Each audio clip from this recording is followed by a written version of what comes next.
Guys, kalian pernah lihat tuh ini nggak? Ini yang biasanya kalian kira sampah, yang biasanya berserakan tuh di jalan. Ini namanya daun ketapang. Tahu nggak? Kalau di luar negeri dianggap emas hijau, terutama bagi di Eropa atau di Asia Timur seperti Jepang, karena ini tuh jarang ditumbuh selain di wilayah tropis seperti Indonesia. Nah, apa aja sih yang dicari daun ketapang ini?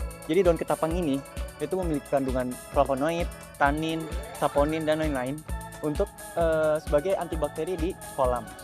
Selain itu juga daun ketapang ini menjadi dasar untuk kosmetik dan juga alat-alat kebersihan. Daun ketapang jadi komoditas yang memiliki nilai tambah tinggi, juga memiliki potensi besar untuk diekspor ke berbagai negara, yaitu pertama ada Amerika, kemudian Jerman, dan juga Jepang. Selain Indonesia, juga ada kompetitor dari negara lain seperti India, Sri Lanka, dan juga Malaysia. Lalu kita akan membahas selanjutnya prosedur ekspor daun ketapang. Yang pertama, kita harus memiliki buyer di negara tujuan. Lalu kita harus menyiapkan dokumen penting sebagai syarat administrasi.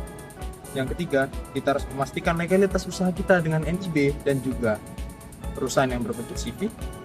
Dan terakhir, eksportir daun ketapang perlu untuk menentukan layanan pengirimannya, apakah port to port atau door to door. Port to port yaitu layanan pengiriman yang mengirimkan barang dari tempat penjual ke pembeli hanya sampai pelabuhannya saja, sementara door to door yaitu sampai ke gudang pembeli. Seperti itu. Lalu jalur pengiriman juga dipilih, yaitu beragam. Ada yang jalur udara dan juga jalur laut, tergantung dari kuantitas dan kecepatan waktu yang diinginkan. Jika buyer ingin waktunya cepat dan kuantitasnya tidak banyak, bisa dipilih dengan jalur udara, tapi dengan biaya yang lebih mahal. Namun jika buyer menginginkan jumlah yang lebih banyak dan waktu yang cukup fleksibel atau bisa lebih lama pengirimannya, bisa dengan jalur laut dengan biaya yang lebih sedikit dan waktu yang lebih lama. Dari persyaratan mutu dan regulasi prosedur ekspor untuk produk daun ketapang. Daun ketapang saat diekspor harus bersih, kering, tidak berjamur, serta dikeringkan dengan sinar matahari atau melalui oven dengan suhu yang rendah. Produk tersebut harus ditutupi dengan rapat dan dilengkapi dengan sertifikasi SIT fitosanitari.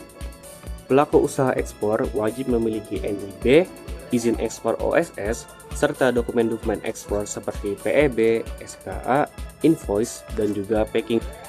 Jika produk ekspor tersebut termasuk hasil hutan bukan kayu, maka ekspor harus mengikuti aturan Kementerian LHK melalui sistem INSW. Untuk pasar global seperti Amerika Serikat, daun ketapang harus memenuhi standar seperti USDA dan juga FDA.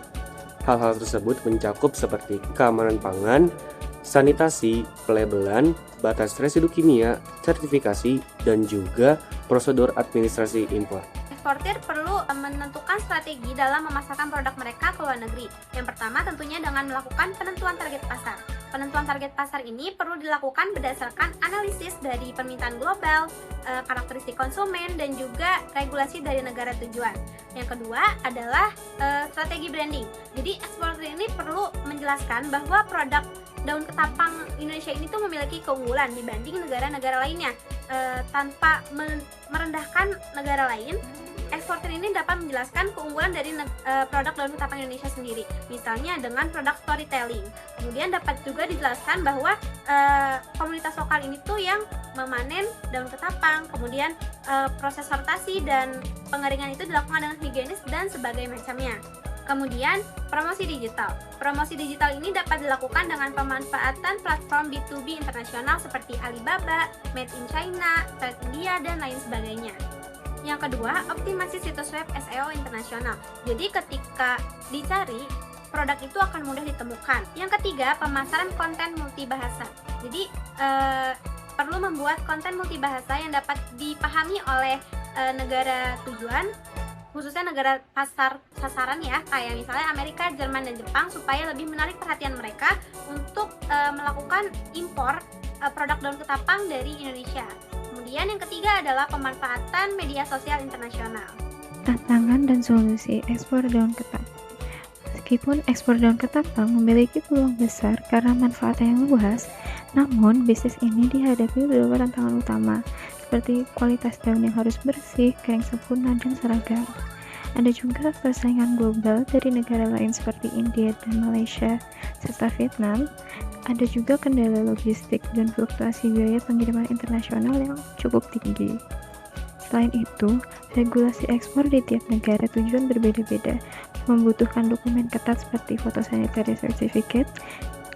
Jika tidak terpenuhi sertifikasi ini, dapat berpotensi produk ditolak atau dihancurkan. Konsistensi pasokan juga dapat menjadi masalah karena sebagian besar daun ketapang masih berasal dari pohon liar yang bersifat singular atau satuan. Untuk mengatasi tantangan tersebut, pelaku usaha perlu meningkatkan kualitas melalui sortasi dan pengeringan yang higienis, menggunakan pengemasan efisien seperti vakum, dan memahami regulasi ekspor, serta memperkuat kerjasama dengan petani agar pasokan tetap stabil sepanjang tahun. Pengembangan produk turunan juga menjadi strategi penting agar tidak hanya bergantung pada penjualan daun mentah dan dapat meningkatkan daya saing di pasar internasional. Dengan inovasi dan strategi yang tepat, daun ketapang dapat berpotensi menjadi komoditas unggulan Indonesia yang berkelanjutan dan bernilai ekonomi tinggi.